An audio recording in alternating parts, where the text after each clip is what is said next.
Xewani ni rhandza ku xeweta vurhangeri bya Radio Solution namuntlha ni mixo ni lava leswaku hi ya twa rito ra Xikwembu ka buku ya Samuel chapter 15 verse number 22.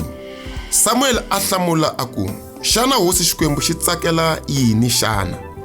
Magandzelo lama hisiweke ni lawa dyiwaka kumbe vanhu lava yingisaka ku lerisa ka xona xana? Ku yingisa swi tlula magandzelo, ku hlayisa rito ra xona swi tlula mafurha ya tinyimpfu. A hi khongeleni. Xikwembu xa kahle pfuna vayingiseri lava nga ta yingisela rito leri leswaku Xikwembu va tiva vukulukumba bya ku yingisa, va tiva leswaku wena Xikwembu u rhandza vanhu lava yingisaka. Hi vito ra matimba Yesu Kriste, amen. Namuntlha ni lava ku dyondzisana na n'wina kusuka ka rito ra Xikwembu laha hi hlayeke laha Saulo a nyikiwe ntirho hi Xikwembu ku ya hlasela Amaleke, ku ya dlaya Amaleke, vavanuna ni vavasati, vana ni swifuwo. Kambe Saulo kwale ku ya dlaya Amaleke lava a fika ni masocha ya yena, va fika va siya van'wanyana, va fika va honisa ku lerisa ka Xikwembu, va fika va nga dlayi, va siya vanhu van'wanyana kumbe va siya swifuwo swo karhi. Se sweswo swi ve swi endla leswaku Xikwembu xi hlundzuka swinene, swi ve swi endla leswaku Xikwembu xi kwata. Hi vona la hi nga hlaya kona Samuel i rhumeliwa ku ya ka Saulo ku ya vulavurisana na yena, ku ya n'wi vutisa ku xana Xikwembu xi tsakela yini, xana Xikwembu xi tsakela yini. Namuntlha ni lava ku vulavula hi nhlokomhaka leyi nge Xikwembu xi tsakela vanhu lava nga ta xi yingisela, vanhu lava nga ta landzelela ku yingisela ka xona, vanhu lava nga ta ka va nga honisi ka leswi Xikwembu xi nga va byela swona. Mhaka leyi a ku ri ku Saulo a fanele ku ya dlaya. Xivangelo xa ku ya dlaya a ku ri ncini na? A ku ri timhaka ta ku Amaleke va ve va sivela Vaisirayele ndlela loko va huma etikweni ra Egipta. Se Xikwembu xi ve xi kwatela sweswo. Vanhu lava va fanele va dlayiwa a hi vona lava va nga siva ndlela, a ku ri vakokwa wa vona. They were their ancestors, those who were supposed to be killed. Hallelujah.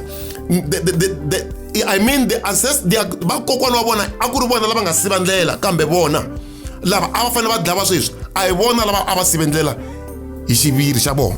Se ni lava komba hina ka Xikwembu ku na ku u endla swilo u teka ku swi herini, kasi Xikwembu a xi hetangi hi wena, kasi Xikwembu xa ha ri na makungu kumbe xa ha ri lava ku rihisa, hi ku rito ra Xikwembu ri ri ku rihisa eka Xikwembu.